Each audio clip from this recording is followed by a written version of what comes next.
Well, good morning. Welcome on Labor Day weekend. Look at you, just the saints of the earth, just here on a Sunday on Labor. Is it Labor Day? Yes, yeah, that's the one. That's the one. Well, hey, I'm excited for what we're doing over these next 3 weeks.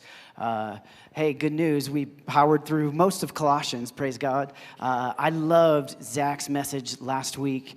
Did such a great job of talking about the house of prayer. Oh, come on, Zach, where are you here? That's for you, buddy. Come on.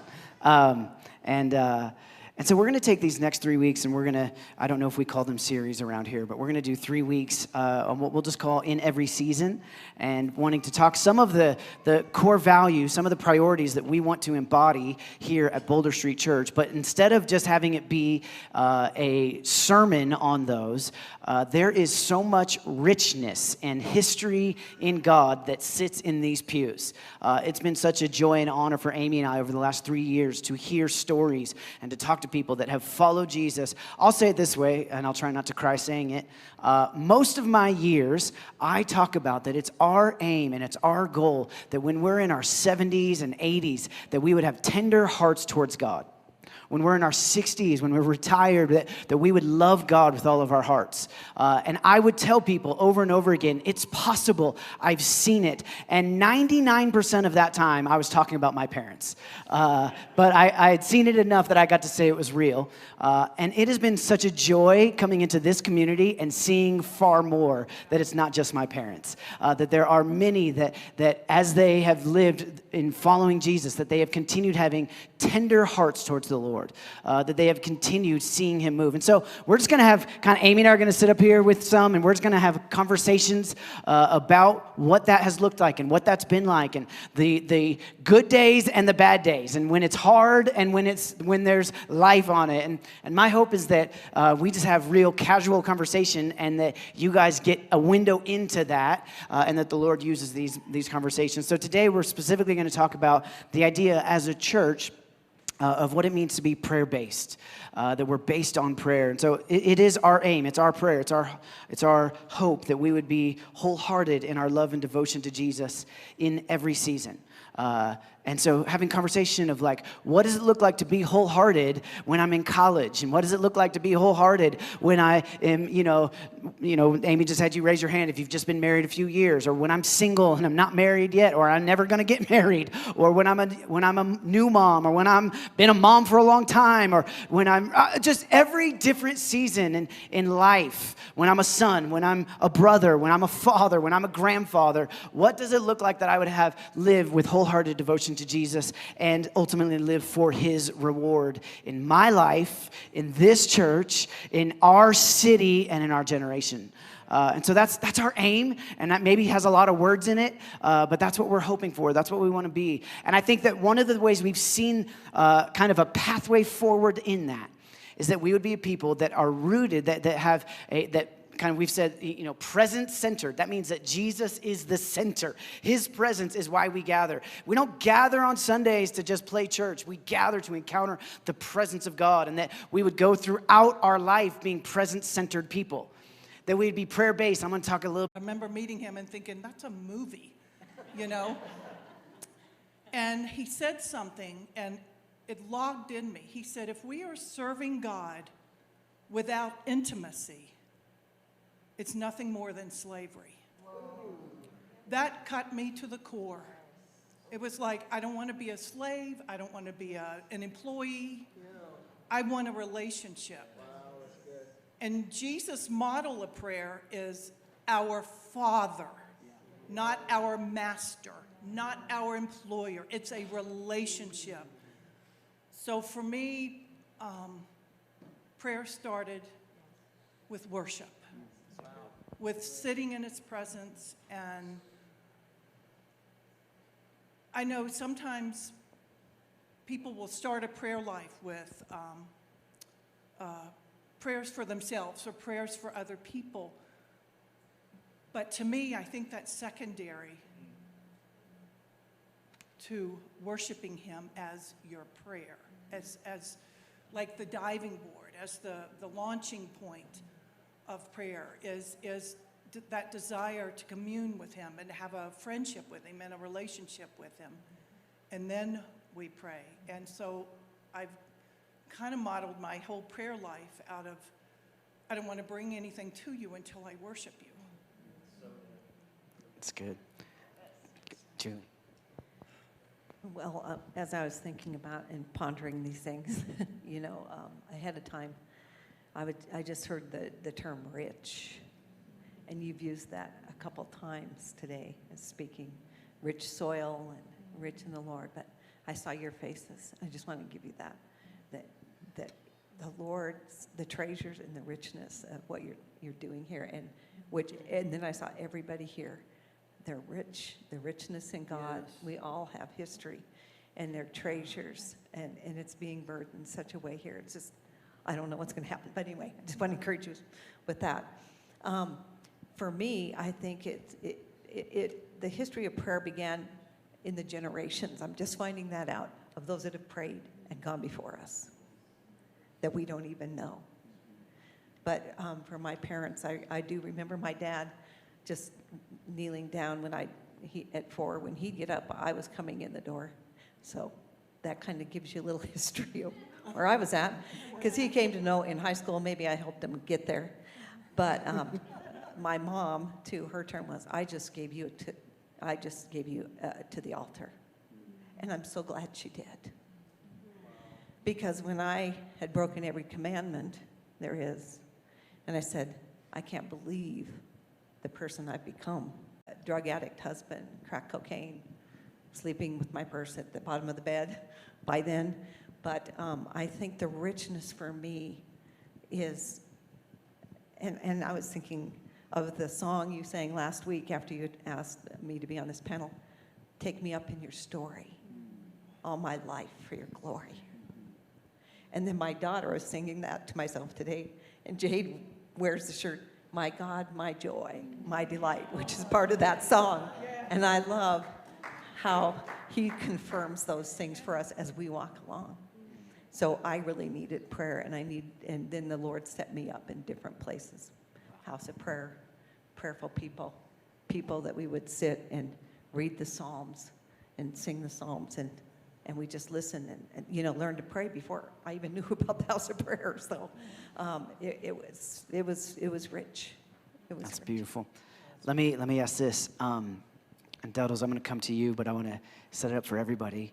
Specific as we think through different seasons, nice Christian word.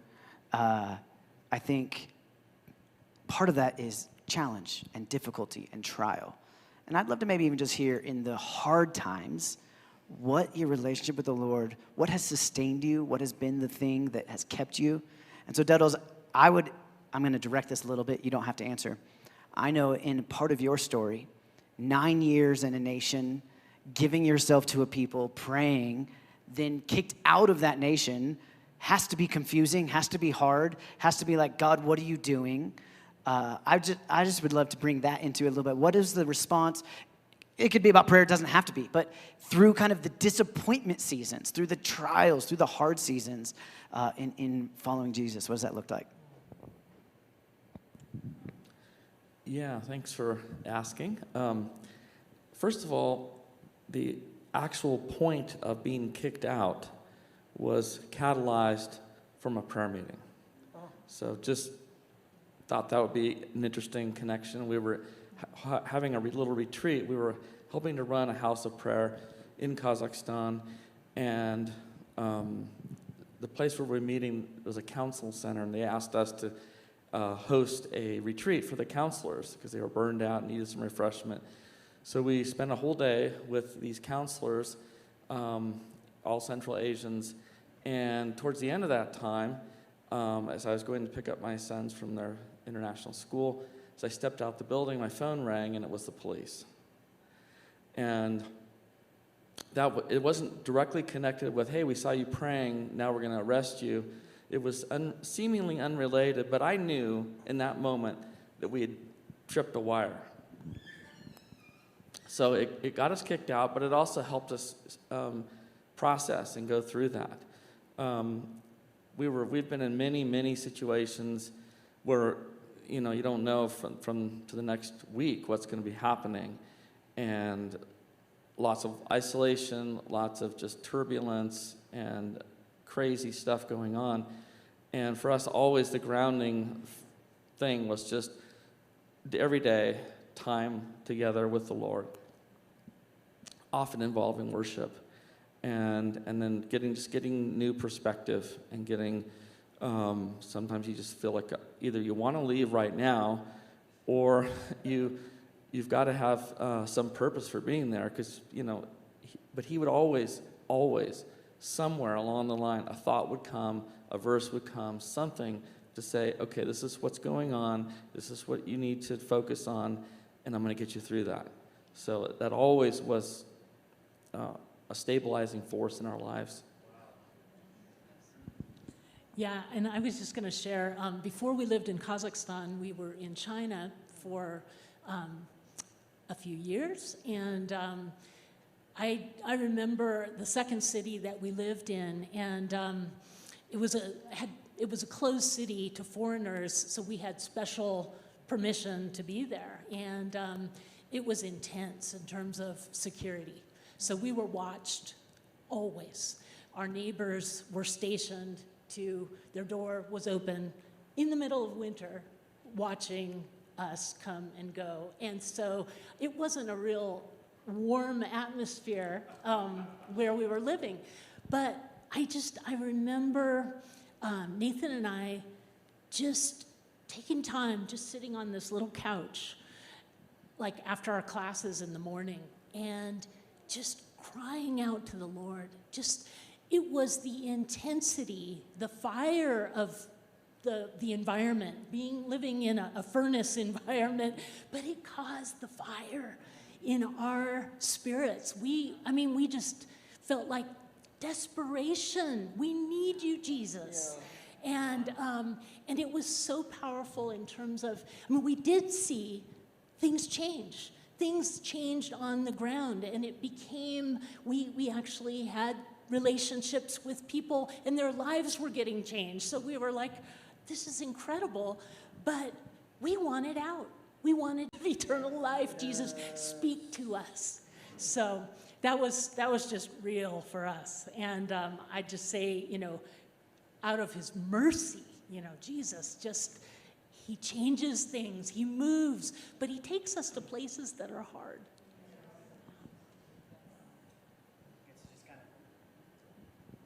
Somebody else, just kind of the idea of in the not so easy seasons, in the hard times and trials, just what are some of those spiritual muscles you've developed, or what are some of the things that the Lord's shown you or in your journey?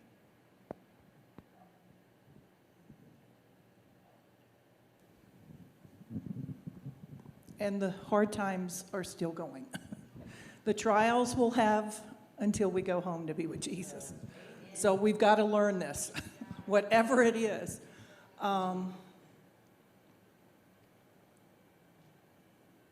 Again, for me, this is my story and my truth, is I have to keep my eyes on Jesus. If whatever the trial or the circumstance becomes bigger than him, I'm in big trouble. It always reminds me of at a carnival where you're shooting the water gun at something, and the more you keep the water centered on it, the thing rises. I see that as us focusing more on the trial or the circumstance, and that thing gets exalted. Yes. And it's like, but I want you exalted. So how do I do that? So I can't make an idol out of this situation or this trial. I've got to shoot my water gun at you, Lord. I've got to have you be exalted so that this other thing can decrease. I can't have them vying for my attention or my affection. And I know when trials come, and they've been crazy for the last, I don't even know how many years, the instinct is to just go into this battle of prayer against this thing or whatever. And it's like, but I've got to get a hold. I've got to be where you are and see it from your perspective and get out of this emotional turmoil of it and get back into this, okay, God, you are Lord, you do not change. You have given me victory, you've given me authority. I grab a hold of your shalom, I grab a hold of your peace, and I want to pray, I want to declare, I want to decree from that place of seeing it from your perspective, not from my soul and not from my emotions, because if I let those things take over, again, I'm just toast. And I'm going to be spinning my wheels if I'm trying to pray out of my soul. Actually, that will almost kill you to carry something in your soul rather than carrying it in your spirit and praying from that place. I love just even the way that the conversation, even as we've themed on prayer, but so often it's going to worship and eyes on Jesus and knowing who he is and reminding ourselves who he is even. So good. Yeah. Just two quick ones for Paul and me as we is how do you keep going worshiping the Lord with vibrancy and simplicity in the midst of unanswered prayer? And we had two significant ones in our life. The first one was we prayed 26 years, most days, not every day, but for her father to come to the Lord. And to be able to pray a quarter of a century to see a wonderful man who, well, it doesn't matter, but he didn't know Jesus. And for 26 years we prayed for him. And then finally he bowed his knee to Jesus 10 years before he died. And then the cool thing was he started praying for us every day as he would walk through the mall. And we saw the increase of grace because of his daily prayers. Yeah, did you want to say anything on that? Is this one on? Okay. No, not on that, but I have a confession to make. When I was not raised in a Christian home, and when I first came to know the Lord, I just thought, okay, I'm saved. It was all good. And then I started having some hard times. And it was out of necessity that I began to develop a prayer life because I had just kind of been like, I can handle this, you know.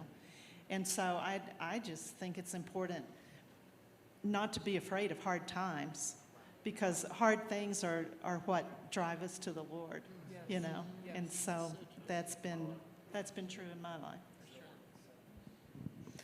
I agree. And hard times will come and are coming, as we know. But I think the spirit, when you said spiritual muscle in those hard times, and some of those people are here, are your prayer warriors. And I encourage you to share because I don't know what I would have done for many years without people praying for me. And to such a degree as, you know, where the Lord finally said, okay, you know, it's time for you to start praying, you know.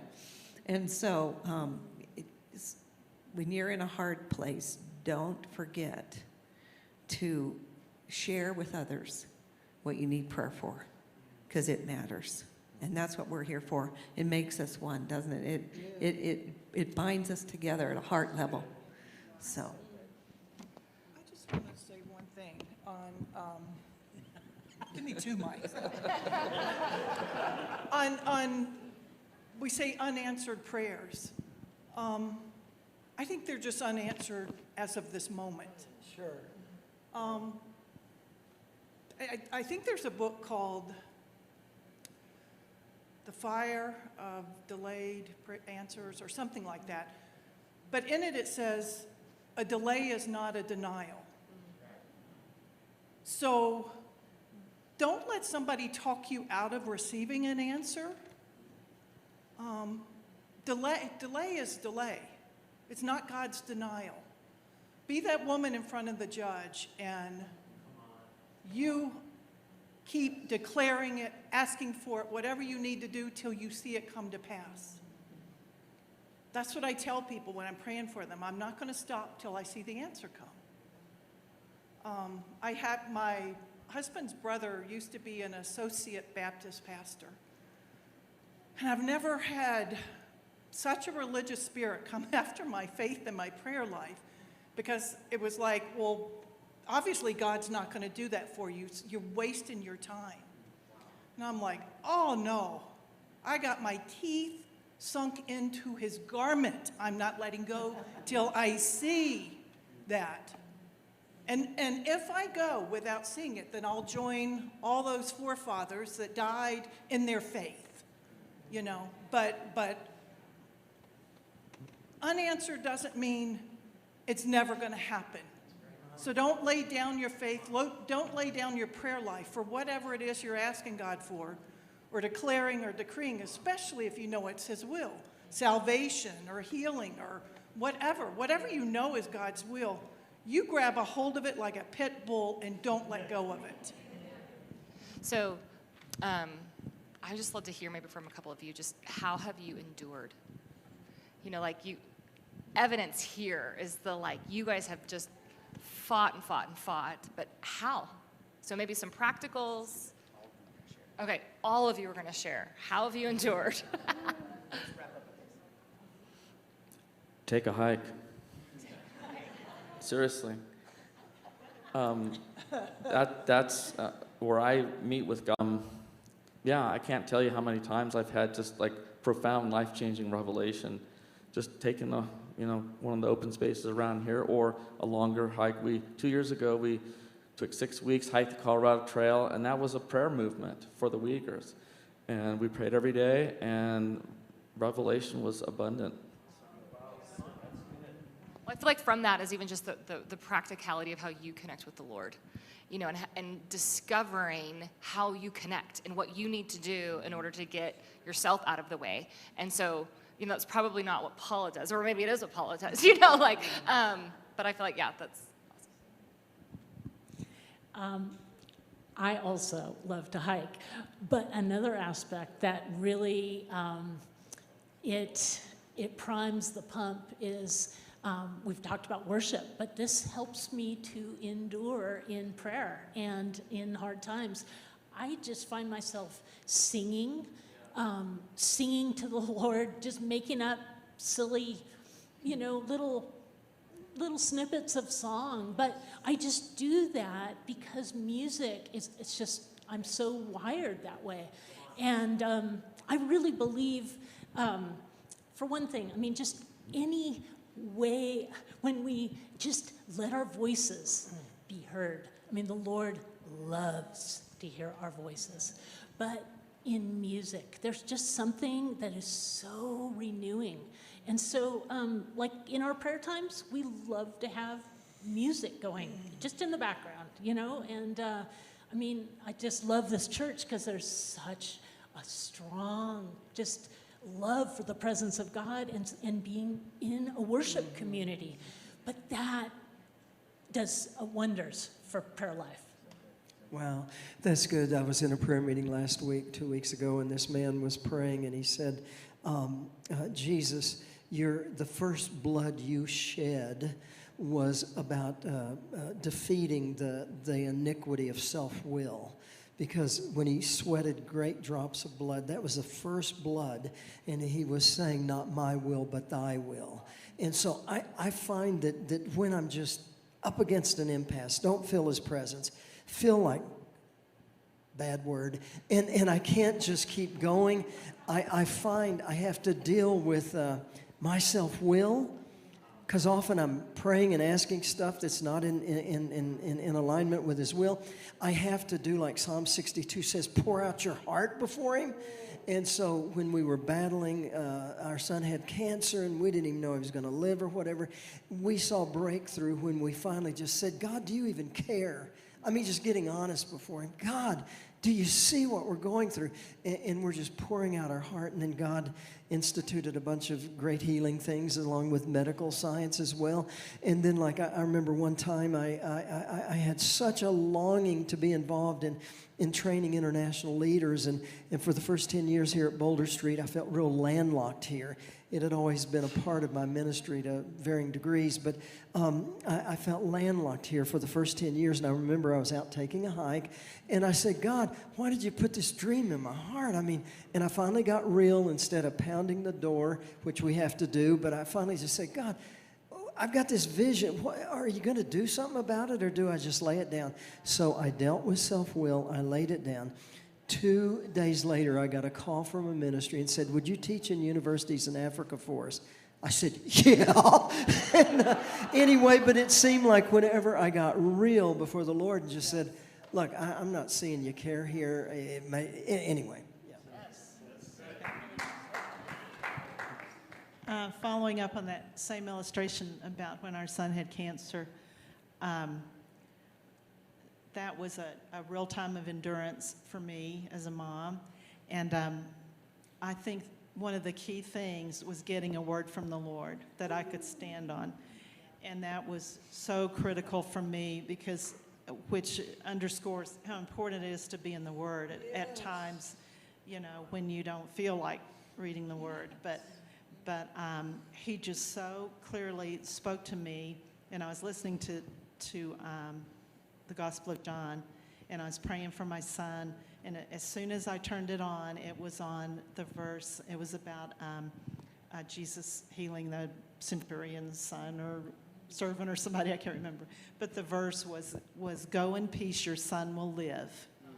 And that was all I needed to know, as that was so clear to me, a rhema word from the Lord that, okay, it's going to be hard, it's going to be a difficult season, but your son will live.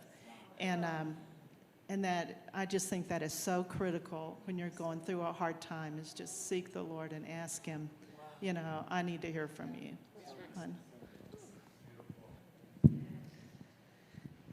I think of enduring in my past and going through all of that, and how God brought me up out of that into emergency crisis, leading an emergency crisis organization, praying through a daughter who has a brain tumor and son who has been ritualistically abused, that I adopted, and fostering pregnant teen mommies, and the enduring of that. I spent my vacations in the International House of Prayer. I'd go back and forth. I thought, am I going to move there? But the Lord said the coming and the going. So I think spending time in the house of prayer, where you can settle down, because my house is a house of prayer, but I have lots of distractions in my house. So going to a place such as what, is being built here, and as Dan said, is coming forth, that we can be saturated in that worship, prayer, in community, has helped me endure for all these years. So.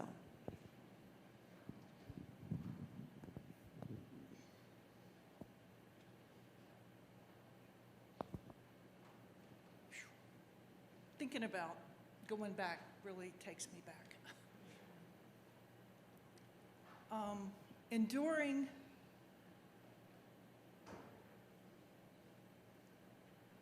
is so tied in to your worship and your prayer life, because it causes your roots to go really deep, so that you're not tossed to and fro with everything that comes. And helping me to endure is treating my time with the Lord with the highest respect. And it meant saying no to a lot of people, no to a lot of friends, being misunderstood, being said, you're very, not structured, you're very rigid. And I was like, oh gosh, I thought I was disciplined.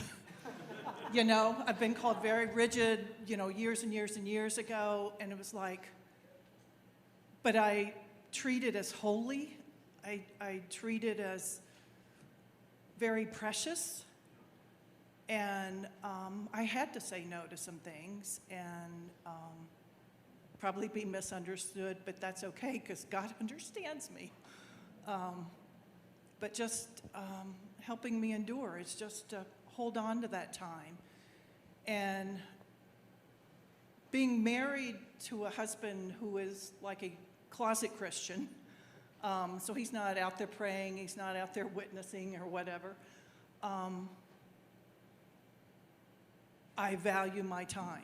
And he's getting ready to retire, and we're going to have a real come to Jesus moment for my prayer time. It's going to be, I need you out of the house for 2 hours every day. You know, happy wife, happy life for you. So I value it. We're going to have this time. And we just had a whole lot of company like the last week. And I know the minute my husband looked at me and said they're going to go to Big R for a little bit, I mean, I heard the garage door go down, and I'm going right into worship and prayer. It's like that helps me endure and walk out my life. But even greater than that, it's like God's faithful to me, God's grace over me. There's some song out there I've heard in the last year or two that said, if I'm still here, you're not done with me yet. So I'm still here, so you're not done, and I'm counting on your faithfulness. You're so trustworthy, and you're so for me and not against me, and you love me. And that helps me in the endurance mode. So Can I say one more thing, real quick? To help you endure is give. Give and serve. God will meet you in that place, and you will experience others and that you can give and serve to, and it'll help you endure. So good. I feel like we ate from an all-you-can-eat buffet this morning. So good. Thank you all for your, not just this morning, but for the walk that you have gone on with the Lord and the investment that you have made in our lives and this church and this city. We honor you.